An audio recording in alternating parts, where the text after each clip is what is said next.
Hi guys, What's up, man? Happy New Year. What's up, bro? I'm trying to read this. Listen, man, I am doing great. Listen, I think it's actually my first time like talking to you since like I don't know how long ago it's been. It's been a Yeah, minute. yeah, it's been a minute, but you've been around, man. I'm trying to keep up with you. Now I'm trying to keep up with y'all. First of all, I want to say congrats to both of you guys.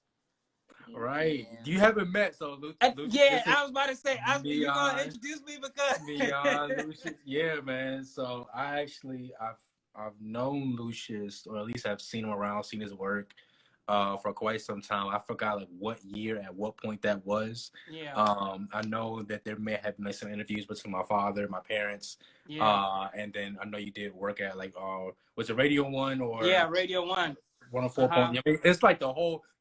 Every time I went over there, you pretty much owned the whole entire thing. As a matter of fact, I know exactly what happened. So you did an interview with JJ. You did an I interview with did. JJ, and you did like most of the digital social media content. Right, It's like right. that. You pulled me to the back. It was a nice setup and stuff like that, and you owned it. You killed it. So Appreciate man, it, man. And I just want to say, a lot of times, because I'm very big on energy, man, and it's not every time that you come across people that you really just love their energy. And when we met, it was just genuine love and respect for what we did, and the for energy sure. was really great, and it's been that way ever since, man. Really appreciate your friendship and the relationship we've been able to build over the years, man. And I just want to say to see you now being married is just like really mind blowing to me, you Yeah, know? man. Yeah. We so little backstory on that. So actually Neon, you just tell the story. You go ahead and you because you Yeah, you have a I was about to say, you have let a her talk. perspective that I can't get. You got that perspective. Wait, what exactly? So May 16th. Okay, Or at least that so week. May 16th. No, it was really. The Was 15th or 14th. It was really around that Okay, time. so the day before the 16th, so the 15th, um, Mhm. I was rehearsing for the recording with Okay. to a dance studio that I dance with, and yeah, we were just rehearsing, and then I noticed him, and I got really excited, and everybody knows this, but the day I met him, I told him, I was like, okay, you're gonna be my future husband. It's really weird. Well, you but said that? You I said said that? that. Yeah. Off the cup. Yes. I said that. So like the day before, I just kept asking somebody like, who's that? Who's that? Because I didn't know that JJ Hairston had kids. I didn't even know he existed, So that following day, I just remember us meeting up. We were talking, and then we just started talking. Yeah. I gave you my number. I didn't have his number, so I was kind of sad. Yeah. He had my number, but I didn't have his. So I was like, ugh. Yeah, well, how he had your number, you didn't have his number. So I took his phone. Oh, okay. And I put my number in there. Wow. But I don't know why I didn't think, okay, call myself. I didn't do it. But it's okay. He eventually called me. So intentionally, I made her wait until like the next morning, afternoon or so before I was on my way to work, and then I called. And then she had her, I guess like she had her moment where she was like, "Why isn't he calling?" At that point, it was like that kind of insecurity. Like maybe I said something wrong or something like that. Right. But no, I told myself I was gonna call her back. I was like, let me just see if this like for real. Like if she was like really, just like all that type of stuff. So I said, let me just make her wait. Had a conversation afterwards. We called each other on the phone. And I was working at the gym at the time, and then we basically talked like that whole day. Even on my way back home and things like that, we just talked like the whole night. Yeah. And it was good. So our first date, or the next time we saw each other, was actually my sister-in-law, her graduation. Yeah, it was like a graduation. It was like a graduation party. A graduation party. We had dinner and things like that. It was really dope. Yeah. Was it a birthday party? I can't remember. No, it was our graduation dinner. It was a party. Yeah, it was our graduation dinner. Yep. Now let me ask you this: you said that when you met him, you knew that he was the one for you. And I'm always very like curious about stuff like that. What was it about that moment, or what was it about him that made you like you had this conviction? You were sure. What was it about him that made you feel that way? I want to say before meeting him, I was always the person, I don't want to say to seek out, but I always had my eye on somebody. I never felt like this person was magically, you know, spiritually revealed to me. Right. Because I was such in a toxic like situation, relationship in the past. So when I saw him, there was just something like, I don't know, like just seeing him, it just made me like smile. Like it made me happy. And everyone was like, yeah, why are you smiling so hard? I'm like, oh my gosh, I really like him. They were like, you don't know him. I was like, look at him. Like, and it wasn't just because of like how he looks. It was just something about him. And I could just tell that he was, I don't, what's the word? Spiritually ordained. I don't know what it was. Yeah. But God was just all over him. And that's something that I was definitely looking for, or it's just something that I needed because like my heart was hurting. And I felt like that was, I mean, not my chance to like, oh my gosh, let me get out of this. But I don't know, it was just something about him that just made me feel so comfortable, like in that place when I feel like, I think the only person I've ever told my dad this is that my place of worship with God, I'm so comfortable in that place that it's that same comfortability that I feel with So. That's deep. That's deep. Wow. That's deep. Yeah, that's deep. No, that's wow. She's good at this. No, that's dope. I know. I think that puts it in context because just the same way that you feel in the presence of God, if that's the right one for you, you're supposed to have the same feeling. And I think that right there was confirmation enough in the time. How about you? What was it about her that made you, or did you feel that the same way that she felt? Yeah. So the energy was different. So actually, I want to say that Mian was my piece moving into Maryland because contextually wise, like I've been living in Maryland like 4 or 5 years now. Right. At that time, it had been like around year 2 or year 3 or something like that. I'm not entirely sure. But what happened was, I come from toxic relationships myself. I mean, if anything, I was like, this is pretty much like the long haul. Like, this is it. I mean, I'm pretty much like a longevity type of person. I catch a lot of feelings, and I love hard. I love passionately. I'll say it that way. So, with me, with Mian, no, don't say it like that. No, all right, so I'm laughing at Kenya. We had some of our friends on here too, so okay, that made me feel better. All right, so yeah, I love hard, and I said this is gonna be longevity. This is gonna be a thing, and with Mian, the piece was there. It was like that final confirmation that says, yes, you're here now. You're established here in Maryland. And I was actually at Bowie State at the time. I think that's like around the time that we first met. So I was at Bowie State, and then I ended up transitioning from Bowie State to South Carolina. There was a period in time when I moved to South Carolina, and I've dealt with long distance relationships before. This is like where we're all still dating and things like that. So around the time that I moved to South Carolina, it was at least 3 months in. And around that time, she was cool, and she was in Philly. And I had like a lot of trust issues and security things and stuff like that. I think even she knows. I was like, don't cheat on me. It's like that type of stuff, right? But I knew she wouldn't. Her family background matched mine. Her ministry background matched mine as well, because the day that she saw me, I was on the camera. The day I saw her, she was dancing before the Lord. So like at that time, it was like, we know where our hearts lie in terms of ministry, and we know where our hearts are. It's in the right place. And I think when I first met her, I was already a fan just by meeting her at that moment.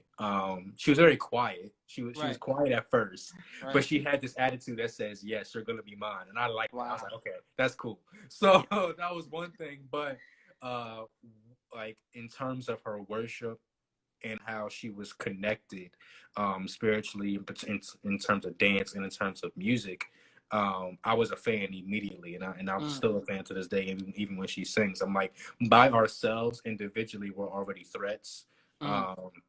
And I don't say that's like to clout or anything like that. I'm saying that we all have our individual creativity, but together it was just kind of like that unstoppable thing. Yeah, I want you to speak on how important that is, because you know, I hear a lot of things. You know, you talk about insecurities. You talk about, being coming from a toxic situation, and then, you know, going into this relationship, I want you to speak on how important it is, because a lot of times one of the things that I believe in is that it's important that you're whole in yourself before you get into something with somebody. And even just hearing you talk about the fact that you guys were you were both in your own individual lanes and you had your own thing going on, and then together was like an overflow. I want you to speak to a lot of young people watching right now who would watch when we later post this, how important it is for you as an individual to be holding yourself in ministry, in life, in everything that you do. Because, you know, you said something that was so key, that the same way that you felt comfortable in the presence of God, that level of comfortability, that feeling was what you felt when you saw him. And that was a confirmation for you. And I think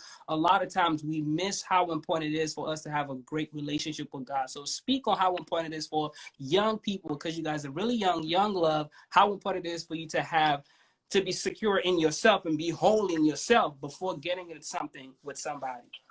Mm-hmm. I think you got it, but I'll tag him. I think it was a matter of it was just a matter of confirmation. I think there was people around that saw the gifts we were confirmed in ourselves. I think it had a lot to do with our individual prayer time, or in our own prayer closets, in our own. It started with your own self first, and then from that point, I think what makes the community is just validation among other people. So once whatever you see within yourself aligns with what God sees in you as well, and that they just like get an overflow of confirmation, then everything just comes around full circle, and you feel like you just found your match. And I think that's what I found in Mian, was like she validated everything that I needed. Even my own personal identity, she still confirms in me to this day that I am who God called me to be, even when I don't feel like it, even when I'm insecure. And there may be like a community that even surrounds me and says the exact opposite. But it's just so good to come back home and you feel that, again, that validation that says that you are important, that you're necessary. Yeah. How about you? I agree. What he said. I definitely want to say to try. And I feel like a lot of people are they're not, I don't want to say afraid, but they're a little skeptical about trying it. And I want to say, just because I saw like God in him didn't mean that I wanted to jump for that. And I think that me trying the same way, like we try God, we should try his, you know, people. You gotta try his people. Absolutely. So I just feel like just being in that space, like the past, like I said, the toxic relationships and things like that, I had to be confident about who I am. And although I wasn't technically there, the fact that I felt the presence of God is like, okay, this is a step. This is I'm trying this out for my well-being, and this it may be for his well-being, you know.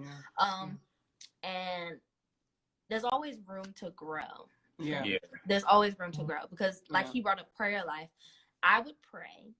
But I definitely want to say that because of him, my spiritual connection with God has definitely jumped higher. Like it's so much closer than what it was before. I grew up in the church. I grew up singing with my family. I grew up dancing for the Lord. I grew up in the presence of God. But the conversations that I'm allowed to have now, I don't know if I would have gotten there in the place that I was in before meeting him. If I did not meet him at all. So I hope I answered your question. No, you definitely did.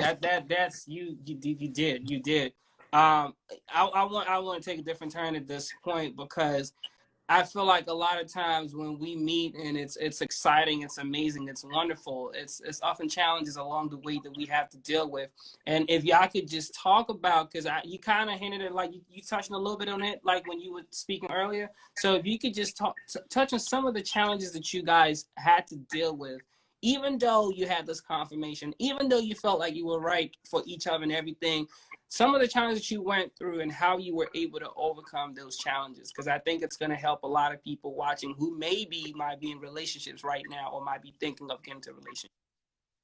Yeah. So I think there was a point in time where, you know, there's a lot, of course, like I mentioned, like how we were dating and things like that. Like I think that was like within that 3-year time span or whatever, 3-4 year time span, that we were back and forth between schools and long distance and things like that. There's a lot of communication, and we actually like learned a lot of. I'm even in marriage right now. I'm still learning more about myself. It's not a selfish thing. It's not something to say, oh yeah, it's nothing to flaunt about. Like sometimes I wear this ring, I wear this, and it'll mean something. But at home, that's where you're really working. You're working on your personality, your traits, your habits, and things like that, and realizing that what you do affects the other. And every decision that you make, it could be to the simplest thing of answering the phone, to answering your text, to taking out the trash, to doing this, to doing that. Like there's a lot of things that could be like many little cotton balls, and you could make them a whole sweater if you let it. And that's one thing that I say, I say to myself, I have to be mindful of those little things that it took a while for us to know. We've been together for like like I said, like 5 years now. In totality, and it took us a long time to get to know who we are, right? And it's an ever-growing process, and it's always going to keep on going. So I'm 24 rather. She's 23, and at this moment,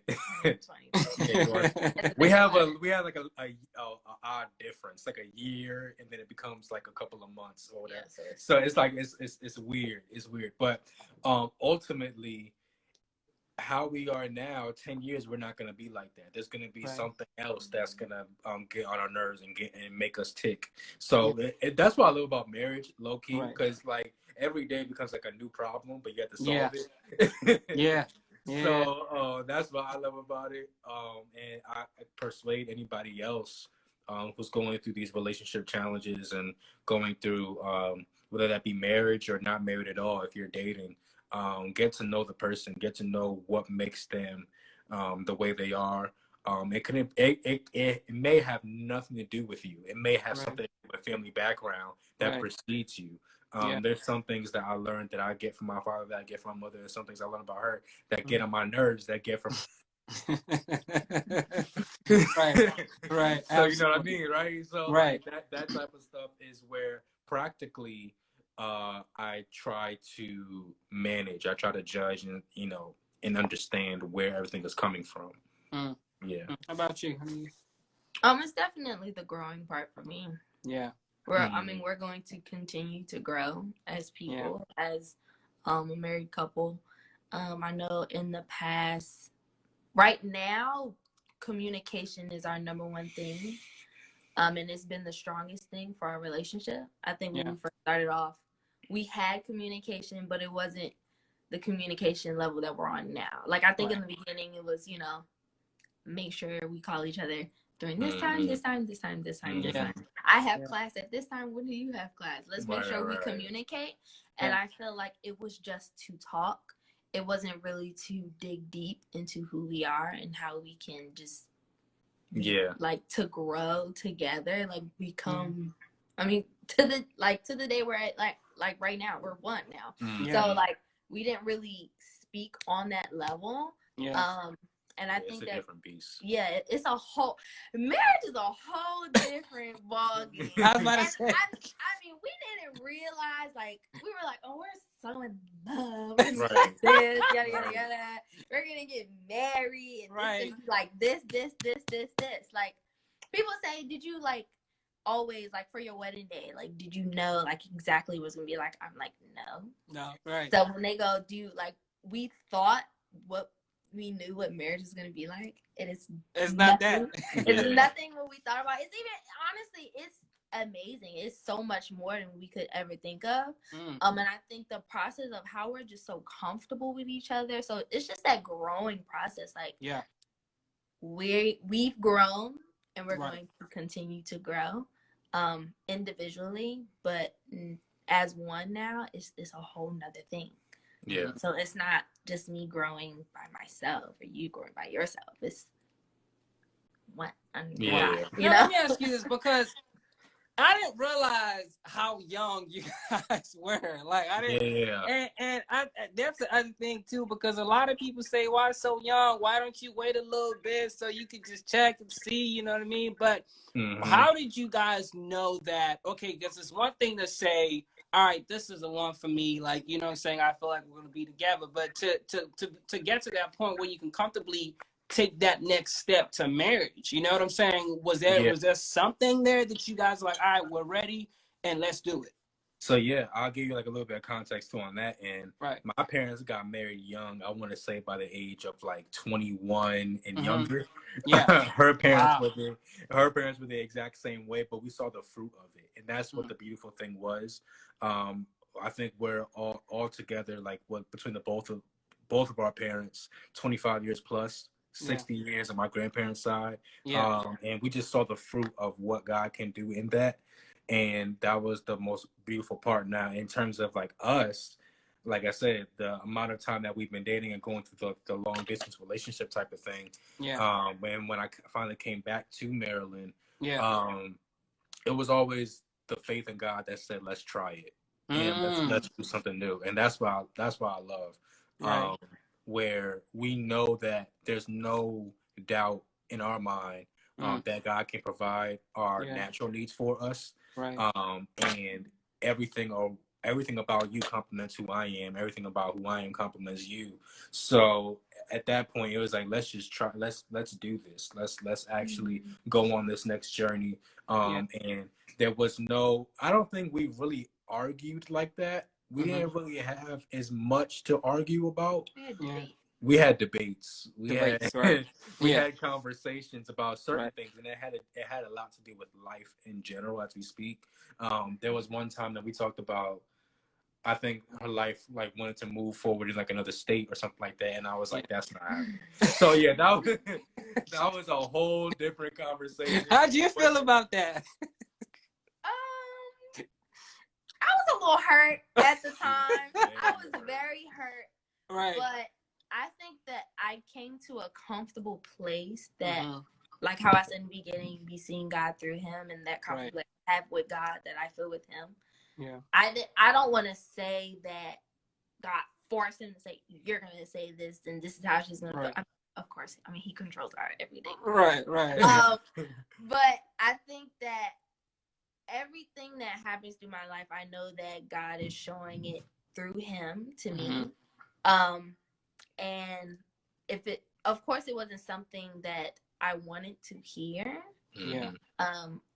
Sure didn't. I really didn't want to hear. But although I did the auditions for every company that I wanted to do, and then it took me back to a place where I felt the most happiest. Even if I didn't get it, or I got the callbacks, but I didn't get it, to go, full run. There's a dance company I'm part of right now called Sound Express Dance Company. It's a DC-based company under the direction of Amanda F. Standard. She's like my spiritual mother. I started basically, dancing under her starting when I was 7, which is how I have the connection to his dad.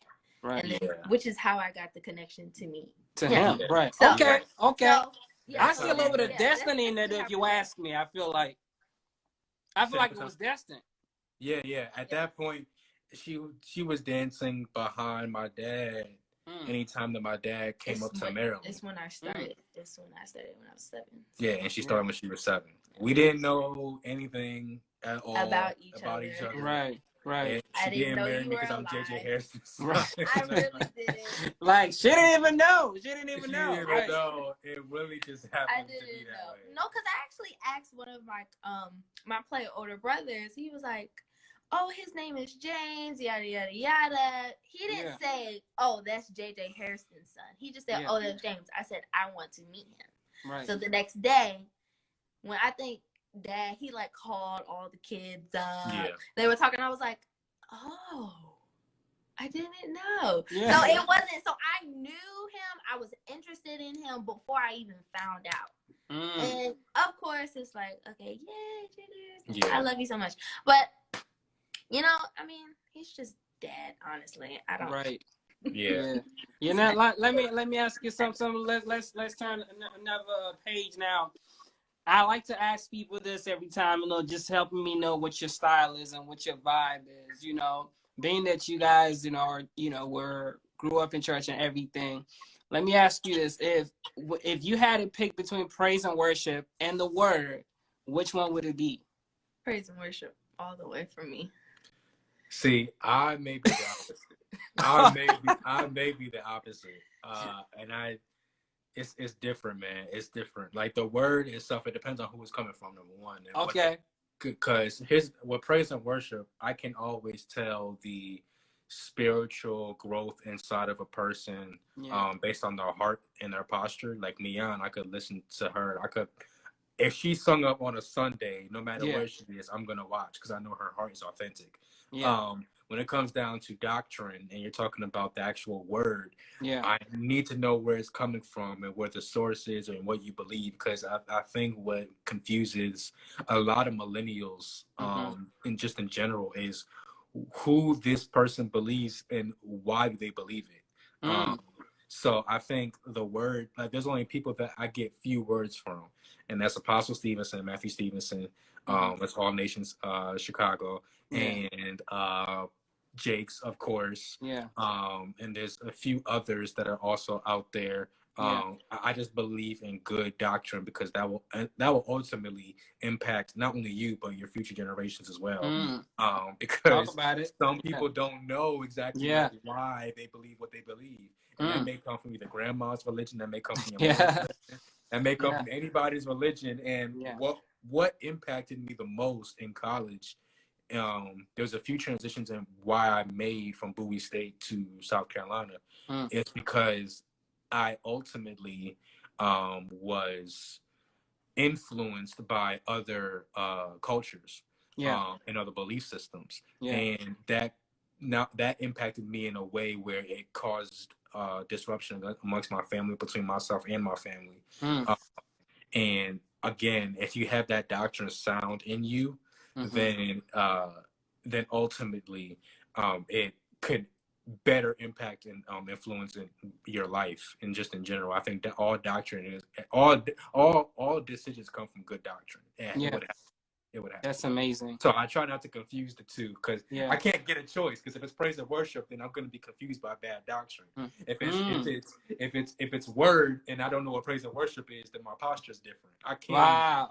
And it's all about surrender and conviction at that point. I can't mix that up. Yeah.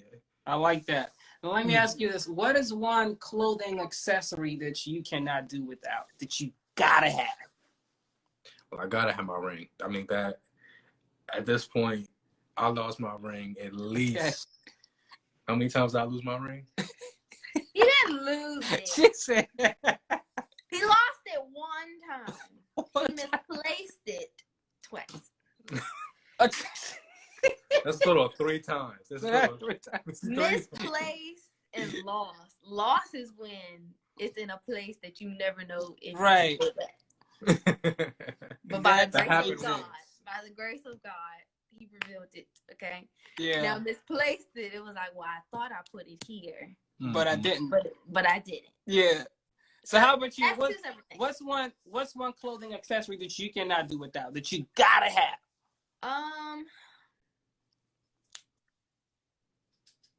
I mean, for me, I think it's always gonna be jewelry. So I have this necklace. I don't think you can see it. It's like this rose gold diamond that he gave to me on his birthday. And I think that's the part that I love about him, is that he's so caring and selfless that on his special days he wants to celebrate me as well. Although I tell him not to do it. I'm like, it's not my birthday. Yeah. Don't do it. on his. I'm rich, so you know.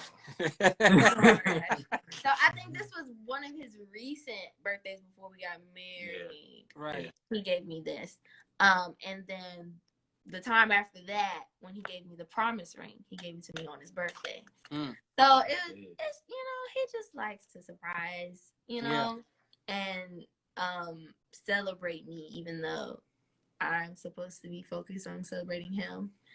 I think you said to me, he was like, it's not like what makes you happy on your special day is that if I'm celebrated as well. Yeah. You said something like that. So yeah. And so this is my favorite necklace. I have to wear this everywhere. If I don't have it, I'll cry. There was one, I think this past Wednesday, I was getting ready with my parents to go sing, and I realized that it wasn't in the box that I had it in, and I literally ran around the house. I said, "Where is my necklace? I have it." And then I found it. So. That's amazing. Let me ask y'all this. 2 more questions before I let y'all go. Now, you touched on millennials and dating, and I did a series last year, and we went out in LA and just interviewed a few people, and I was asking this question, when it comes to millennials and dating, what do you see, being that you guys are young and everything, what do you see as some of the most, I guess I can call them the biggest challenges or issues that you see with millennials and dating? And having had a successful, regardless of the challenges, but still successful relationship that ended in marriage, what would you say to millennials as far as it, relates to those challenges and issues that we deal with? So first, what do you think is the biggest challenge or challenges that millennials face when it comes to dating and relationships, and how can we begin the process of navigating those challenges? I want to, 3 things. One is the mission. Mm-hmm. People don't know what they want. And they think that they do. Wow. They think they know what they want, and they don't. Right. And I said 3, but it's really just 2. So people don't know what they want. Right. And then 2, I think people are afraid to let God use them through the process. Wow. That's all I'm gonna say. That's a whole sermon right there. I feel like we need we're gonna have to unpack that for a little bit, because that's deep. I don't want to be frank, because if I be frank, then there's gonna be comments in here, and I can't.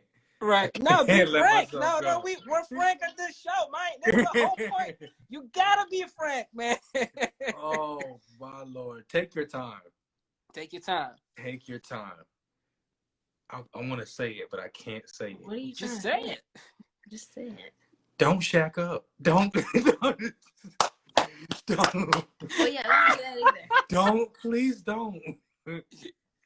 Be frank. Hey. We need that, yo. No, please take your time. Right. Yeah, I don't rush it. Please don't rush it. There's because there's a soul tie in that. Mm-hmm. And a lot. Some people's souls are not ready for that. So whoever you shack up with and you get attached to, you may be feeling a certain way, but their soul, even though they may be feeling it, their soul may not be into what your soul is into. Wow. Yeah. Now, what do you say to people who say, I need to test drive the car before I take it out the parking lot? Well, I mean, we're not the best people to answer that question, but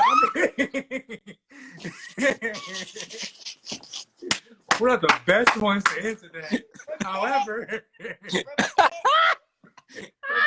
repent. I'm gonna be honest. I'm gonna tell you. Oh my God! Comments about to go up. That's amazing. No, you're not the best to answer that. But however, if you were to touch on it, what would you say? I would say, okay, when you marry, it's a different ball game. Right. It's take your time. That's what I'm saying. Is take your time. Right. And my siblings are on here. Yeah, bro. It's a different ball game when you marry, bro. Right. You got it. Because I mean, oh my God. Okay, there's a lot. Can you answer that? Because I would. I'm sorry. Because if I say what I gotta say, it's what's gonna the question like again? I'm sinning. I think I kind of zoned out. What was the question? People who say you gotta test drive the car before you take it out of the parking lot.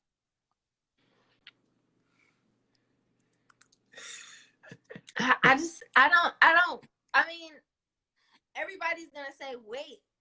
Right. You know, that's always gonna be the response. If we were talking to ourselves back then. And I think that now that we're married, we understand what our parents are fighting for, what those who are just rooting for our relationship is saying. Yeah. I didn't have that. How do I say this? Like how I said, like my toxic relationship, I wasn't in a space where I was headstrong. Okay. And I think that I was. That's so good, though. I think I was weak at a point too. It wasn't more of let's test it out. It was a whole nother situation. It was a whole nother situation. I would say this. I want to be honest when I say this. We came from toxic relationships before. Right. And I would rather, I think I said this to Mian a couple of times, I wish we were friends longer than rushing it. That's why I also say take your time, because there were, what I'm trying to say is I don't want for any relationship, if you're going into a new one immediately after coming out from an old one, don't let the new one become a replacement of the old. Yeah. Okay. Yeah. Like that's what it was. Right. It wasn't that I was just this guy that was out here. Yeah. It was this guy that said I had a lot of bad damage and I need supplement. And I need some type of healing. And we don't know exactly we didn't know at that time what that healing was. Right. And instead I don't even think, like, you bringing up healing, I don't think what was done was the healing. It was what came along with it. Yeah. So the process of us going through that each other revealed things about ourselves. It revealed our beliefs. It just revealed how we felt internally and spiritually. Yeah. That it something like just clicked. Yeah. It was like, I know what this feels like. Like when I was in college, like he would say, I would feel bad if I was to do something bad. Right. You know, and if I were to do something so bad, right, after doing it, I would feel so guilty because of what he was gonna say. Right. And I've gotten to the point where if I were to ever do something like that again, it's not just him, it's God. You know? So what we went through, it came along with so much. Yeah. Like, I mean, I don't know. It's just like an open book to say, like, I'm learning so much from this experience. Yeah. So wait is the answer. But if you do not, just get ready for your book to be open. That's just. You said just get ready for what? For your book to be open. It reveals a lot of vulnerability. Yeah. Right. And okay, it can work two ways. You can open your book if you want to. Yeah. You definitely can. Right. I would persuade you a different route. Right. But if you feel like that you want to be vulnerable with this person, then go forth. And I mean, there's other ways to go about it. But if that's where you are, then okay, I understand, because I'm not gonna say that I wasn't there before. I definitely was there before. Yeah. If we were friends first and were friends longer than what we were, I would have said there are other ways to be open up and honest with each other about. Yeah. What ways are there? There could be like some type of counseling, going out with friends and stuff like that validate, that would validate and excuse what has happened in the past. Right. Because there were relationships that we both came from, again, that were not healing. They were they were hurt and they were painful. But I would have rather us try to talk through those moments and be honest and open with each other, so that way we can know each other on a stronger level, than giving that all away and then saying, okay, I'm opening my book to you, and now I am just I'm just out here now. It has like no. I think that's what people confuse intimacy with vulnerability. It's not the same thing. It's not. It's, in that sense, it's not the same thing. Yeah. And people think because now that they have sex, they're intimate. That's not the case. That's not the case. It may just be fleshly desire. Especially when it's not God ordained. Yeah. Absolutely. Yeah. Wow. Okay. Yeah. So there are other ways that you can be vulnerable without intimacy in that sense. Yeah, in that sense, right. Now, there's other routes from that. Yeah, that close out two things before that you touched on soul ties. I want you to just speak a little bit on soul ties. I think is really important and not shacking up and why that's so key, because a lot of people make a lot of that in this day and age, and I think it's very powerful. You know what I'm saying? And we're establishing soul ties with people without even knowing. I want you to touch on that, and I want you to close out with how important, because I've been hearing this a lot about why we need to be friends first. And I want you to touch on how important that is, you know, to somebody who were watching and listening. And then we can close out with that. So soul ties and then friendship. I've been saying I ain't shacking up. I said that to her. She asked me to sleep over so many times. I said no. That was not the reason. It was because. Wait a minute. So you was the strong one, she was the weak one, is what you're saying? No.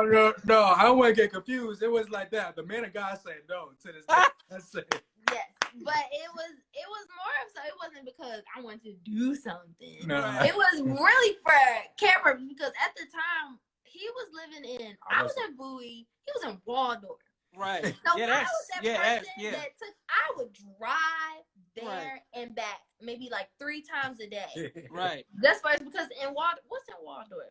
Nothing. Yeah. We would drive. I would drive down there. We would meet, and then we would drive back to like I don't know, Bowie, DC, whatever, and then drive back, and then I had to drive back home. So it was like this back and forth. Yeah. And it got to a point where I was tired, so I was like, "Call your parents. You need to just stay."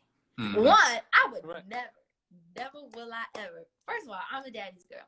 Right. So my relationship with him is a whole thing. So I don't know. It's just a lot.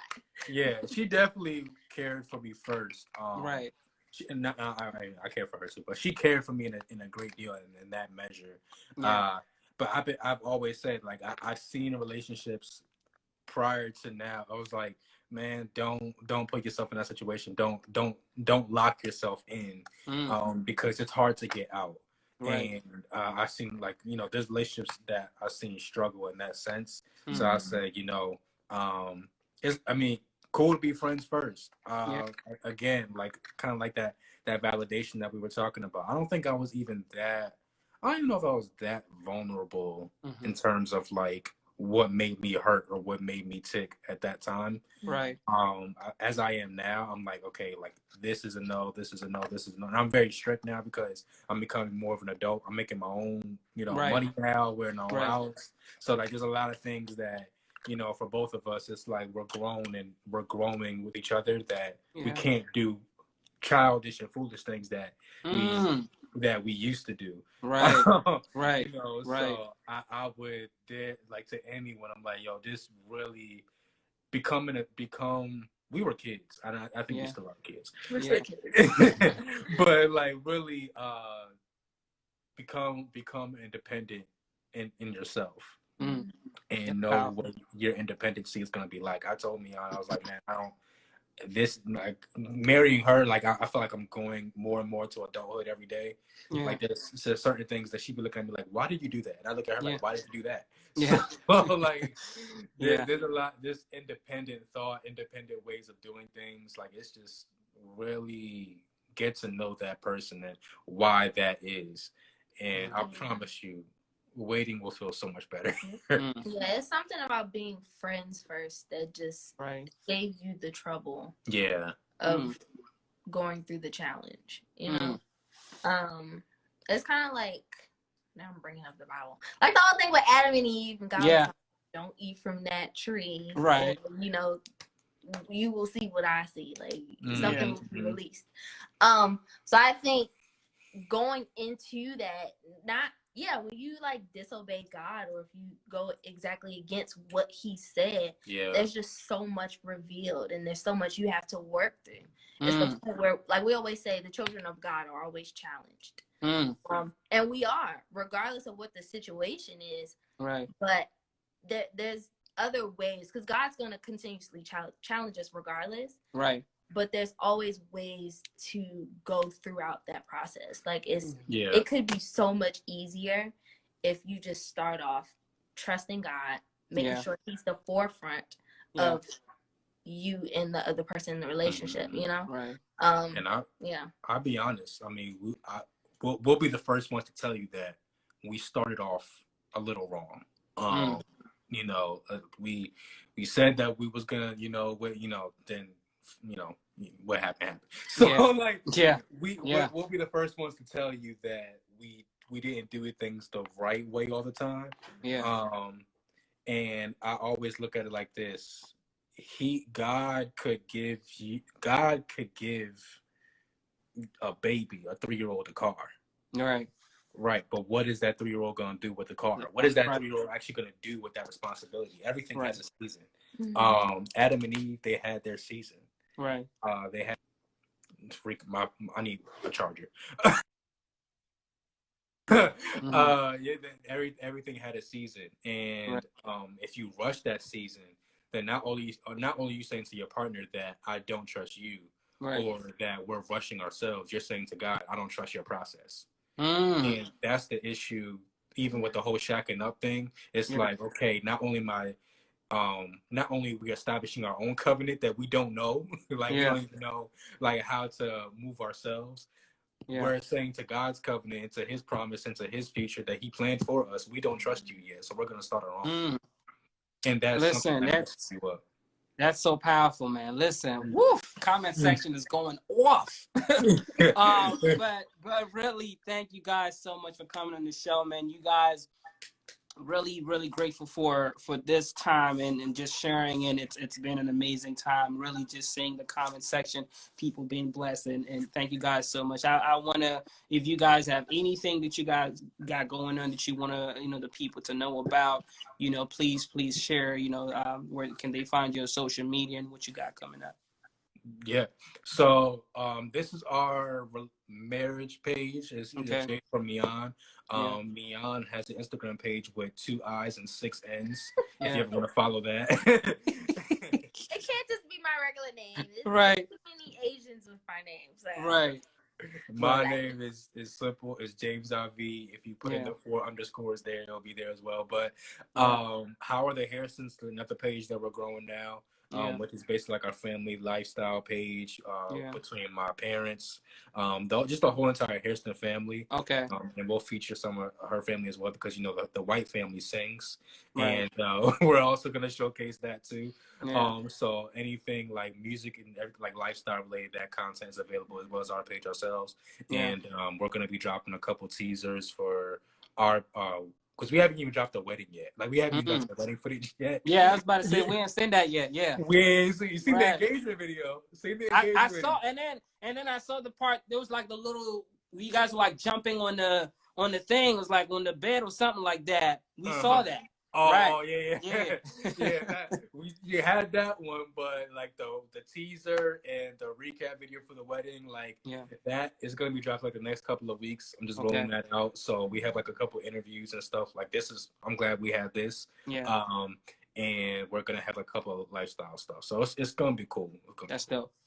Thank you guys so much. Appreciate the time and everything. And I pray that God would continue to bless and to keep your union, and that you would continue to grow in his image and likeness and everything that He has planned for you guys. God bless you guys so much. Thank you for your time. Man. Appreciate you, bro. No problem. Have a good night.